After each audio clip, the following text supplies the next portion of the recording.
পরিবর্তিত সমাজ আসবে, কিন্তু কোরআন কোনোদিন পরিবর্তন হবে না। কোরআন নূতন নয়, পুরাতন নয়, কোরআন চিরন্তন। কোরআনের আওয়াজ, কোরআনের দাওয়াত, কোরআনের আবেদন চিরন্তন, এটার কোনো পরিবর্তন হবে না। কেউ মনে করতে পারে যে কোরআন তো ১৫০০ বছরের পুরানা, তো কেউ একজন প্রমাণ করুক কোরআনের একটা শব্দ বর্তমান দুনিয়ার সমস্যার সমাধানে ব্যর্থ, কেউ প্রমাণ করুক। এটা কেউ পারবে না, কারণ এই চ্যালেঞ্জ আমি দিচ্ছি না, এই চ্যালেঞ্জ তো আল্লাহ তাআলাই দিয়েছেন। যালিকাল কিতাবু লা রাইবা ফীহ, এটা এমন কিতাব যার মাঝে কোনো সংশয়, সন্দেহ, ঘাটতি, ত্রুটি কিছুই নেই, সব কিছু থেকে মুক্ত। আল্লাহু আকবার। এটাকে চ্যালেঞ্জ করার সাধ্য কোন মাখলুকের? স্বয়ং খালিক যে চ্যালেঞ্জ দিয়েছেন, কোনো মাখলুকের দুঃসাহস হবে না সেই চ্যালেঞ্জ কবুল করা, এবং এটা পারেনি।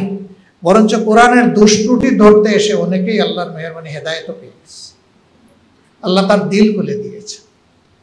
সম্মানিত ভাইয়েরা, বাংলাদেশ জামাত ইসলামী আল্লাহর কাছে ওয়াদাবদ্ধ, আসমান জমিনের মালিকের কাছে ওয়াদাবদ্ধ যে আল্লাহ তাআলা যতক্ষণ আমাদেরকে সুস্থ হালতে বিবেক সম্পন্ন প্রাণী হিসাবে রাখবেন, ততক্ষণ পর্যন্ত আল্লাহর পথে, আল্লাহর দিনকে মানার এবং মানানোর এই সংগ্রাম, এই যুদ্ধ, এই লড়াই ইনশাআল্লাহ অব্যাহত থাকবে। আমরা কেউ অমর নই, দুনিয়া ছেড়ে চলে যাব, কিন্তু আমরা যেন ভবিষ্যৎ যারা এই দুনিয়া আসবে, মুমিন মুসলমান, তাদের হাতে একটা পবিত্র আমানত জীবন্ত অবস্থায় রেখে যেতে পারি। আল্লাহ যেন সেই তৌফিক আমাদেরকে দান। এখন দুনিয়ার লড়াই হয় দুই ধরনের, একটা গতানুগতিক অস্ত্রের লড়াই, আর একটা বুদ্ধিভিত্তিক লড়াই। বুদ্ধিভিত্তিক লড়াইয়ের একটা ধাপ হচ্ছে বুটের মাধ্যমে লড়াই, কিন্তু এটাও আমরা নির্দিষ্ট করে বলতে পারবো না যে বুটের মাধ্যমে, লড়াইয়ের মাধ্যমেই ইসলাম কায়েম হবে নাকি আল্লাহ অন্য কোনো পন্থায় দেবেন। বাট রাসূল করিম সাল্লাল্লাহু আলাইহি ওয়াসাল্লামের উসুল হচ্ছে, সামনে যখন দুইটা জিনিস পথ চলার জন্য থাকবে, দুইটা বাহন অথবা দুইটা রাস্তা, তিনি বলছেন যে আমি অধিকতর সহজ যেটা সেটা কবুল করব। একটা হচ্ছে রক্তপাতের মাধ্যমে, আরেকটা হচ্ছে ব্যালটের মাধ্যমে। এখন আমরা বুলেটের মাধ্যমেও যেতে পারি, ব্যালটের মাধ্যমে যেতে পারি, কিন্তু দুই রাস্তা যখন খোলা থাকবে তখন আল্লাহ রসুল সাল্লাল্লাহু আলাইহি ওয়াসাল্লামের উসুল অনুযায়ী আপনাকে যেতে হবে ব্যালটের মাধ্যমে। এই জায়গায় আবার অনেকে একটু কনফিউজড হন, দ্বিধাগ্রস্ত হন যে ইসলামে গণতন্ত্র হালাল কিনা। ইসলামে সেই গণতন্ত্র হালাল যেই গণতন্ত্র আল্লাহর বিধান কায়েমের জন্য, আল্লাহর বিধান বদলানোর জন্য নয়, ওইটা হালাল। কিন্তু যদি কেউ আল্লাহর বিধান বদলানোর জন্য গণতন্ত্রের প্র্যাকটিস করে, সেটা হালাল না, সেটা হারাম। এমনকি যুদ্ধ করলো কিন্তু ইসলামকে নির্মূল করার জন্য করলো, ওইটাও হারাম। তাহলে সব কিছু হতে হবে লিওয়াজহিল্লাহ, আল্লাহর জন্য, আল্লাহর পথে, আল্লাহর ইচ্ছাকে বাস্তবায়ন করার জন্য। আমরা এইটাকে যদি যুদ্ধ হিসাবে নেই, তাহলে সৈনিক হিসাবেই আমাদের নিজেকে তৈরি করতে হবে। প্রয়োজন হবে আমাদের যুবকদেরকে, তরুণদেরকে জাগিয়ে তোলা। আমি খুবই আশাবাদী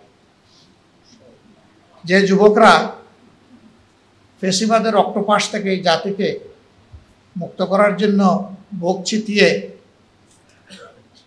লড়াই করেছে, ওই সময়টা অনেকেই কিন্তু নারায়ে তাকবীর আল্লাহু আকবার স্লোগান দিয়েছে, ইনকিলাব জিন্দাবাদ, এটা কিন্তু বুঝে শুনেই তখন বলেছে। পরবর্তী পর্যায়ে কিছু দাপ্পা বাপ মতলব বাস এটাকে হয়তো বা অন্যদিকে নেওয়ার চেষ্টা করেছে, কিন্তু ময়দানে কিন্তু ওইটাই তখন স্লোগান ছিল। এই যুবকদের, যুবতীদের অন্তরে ইমানের কিছু হলেও নূর আছে, এটাকে জাগায় তুলতে হবে। আমরা তো কার্যত তাদের জন্য লড়াই করছি। স্বাভাবিকভাবে চিন্তা করলে মানুষের বয়স যত বাড়ে, তার ফিজিক্যাল সিস্টেমগুলো তত বেশি দুর্বল হয়ে আসে। বেঁচে থাকলেও যৌবনের মতো সে দৌড়াদৌড়ি, ছুটাছুটি করতে পারে না। যৌবন আল্লাহর বিশেষ নিয়ামত। এই জন্য আদালতে আখিরাতে 5টি মৌলিক প্রশ্নের মধ্যে একটি জীবন, আর একটা যৌবন। জীবন কাটিয়েছ কিভাবে, যৌবন কাটিয়েছ কিভাবে, দুইটা আলাদা আলাদা প্রশ্ন। যৌবনের এত গুরুত্ব, এই যুবকদেরকে জাগিয়ে তুলতে হবে ইনশাআল্লাহ, যে তোমরা অধিকারের জন্য লড়াই করেছো। সবচেয়ে বড় অধিকার হচ্ছে তুমি তোমার পছন্দের ভালো মানুষকে নির্বাচিত করে দেশ পরিচালনার দায়িত্ব দিবা, তাইলে দফায় দফায় তোমাকে আর অধিকারের লড়াই করতে হবে না। সুতরাং এই অধিকার বাস্তবায়নের জন্য তোমাদেরকে আরেকবার মুষ্টিবদ্ধ হতে হবে ইনশাআল্লাহ। আমি যুবকদের মধ্যে সেই তেজ দেখছি। আমাদের সবাইকে তাদেরকে সম্মান করে, আদর করে, ভালোবেসে বুকে টেনে ধরতে হবে ইনশাআল্লাহ। আমরা যদি পারি সমাজ বদলে যাবে ইনশাআল্লাহ। ভয় পাবেন না। চাঁদাবাজরা চাঁদা নিতে পারে, দখলবাজরা দখল করতে পারে, কিন্তু আল্লাহ চাইলে সিংহের গর্জন, নারায়ে তাকবীর, আল্লাহু আকবার সমস্ত অপকর্মকারীদের কলিজাকে থরথর করে কাঁপিয়ে দিবে ইনশাআল্লাহ। এবং আমরা অসহায় প্রাণীর মতো অন্যায়ের সামনে মাথা উন্নত করব না, অসহায়ভাবে ইনশাআল্লাহ আত্মসমর্পণ করব না।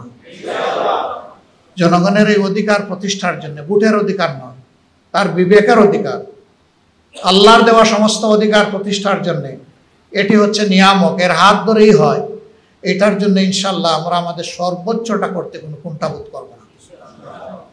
15.5 বছর আমাদের সম্মানিত নেতৃবৃন্দ এভাবেই আমাদেরকে শিখিয়ে গিয়েছেন যে একবার মায়ের পেট থেকে এসেছি, একবারই কবরের পেটে ঢুকবো, ডোন্ট ওয়ারি।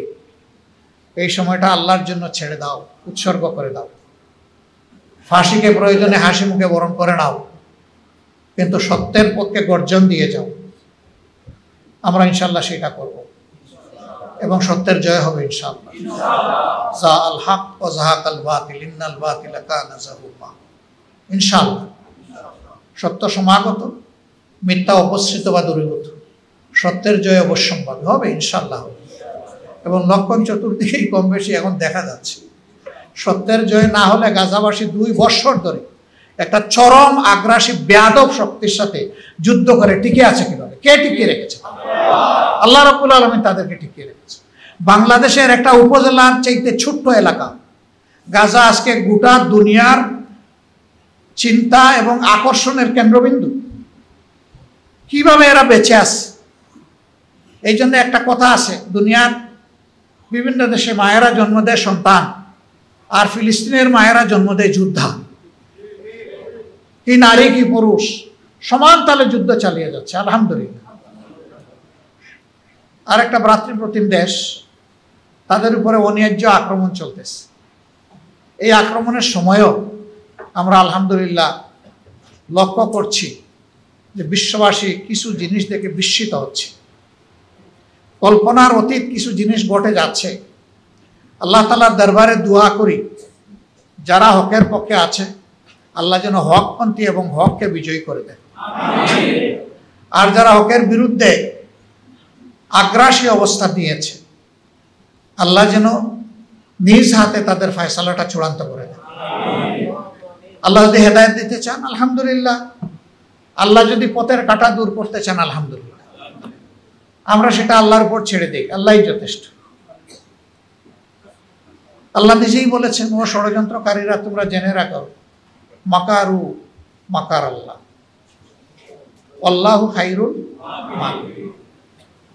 আল্লাহ তাআলা বলছেন, ও ষড়যন্ত্রকারীরা তোমরা যেমন ষড়যন্ত্র করো, আল্লাহ কৌশল আঠেন এবং আল্লাহর কৌশলের কাছে সব কিছু চুরমার, পাউডার, ছাতু হয়ে যাবে, কিচ্ছুই টিকবে না। তিনি হচ্ছেন সর্বোত্তম কৌশল অবলম্বনকারী, প্রয়োগকারী, সব কৌশলের জন্মদাতা।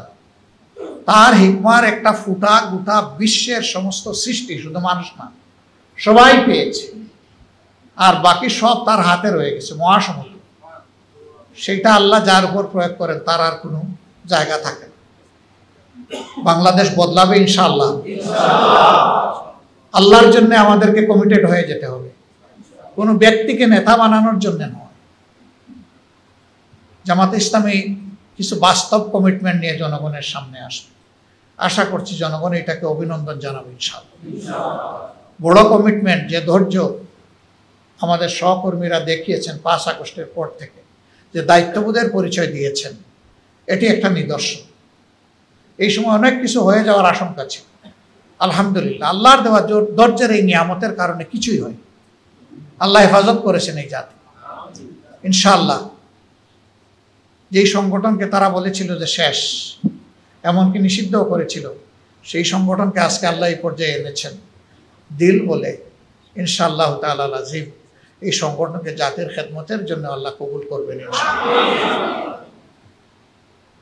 আসুন আমরা সবাই নিজেকে আল্লাহর কাছে পুরোপুরি শপথ করে দেই, যেভাবে শপথের শেষ অংশে এসে বলেছি, ইন্না সলাতি ওয়া নুসুকি ওয়া মাহইয়ায়া ওয়া মামাতি লিল্লাহি রাব্বিল আলামিন। ওগো মাবুদ, তোমার ইব্রাহিম যেভাবে বলেছিলেন, আমার সলাত, আমার নুসুক, আমার তামাম ত্যাগ কুরবানি নেক আমল, আমাকে দেওয়া তোমার মেহেরবানির হায়াত, আর আমার ব্যাপারে তোমার ফয়সালার মাও, হে আল্লাহ সব তোমার হাতে তুলে দিলাম। শুধু এখন এইটুকুর আমানত বহাল রাখার এবং হেফাজত করার তৌফিক দান। আল্লাহ আমাকে এবং আমাদেরকে এই তৌফিক দান করুন। ইনশাআল্লাহ বাংলাদেশ বদলাবে, তার আগে ইনশাআল্লাহ আমরা বদলে যাব। আল্লাহ আমাদেরকে তৌফিক দান করুন। আসসালামু আলাইকুম ওয়া রাহমাতুল্লাহ।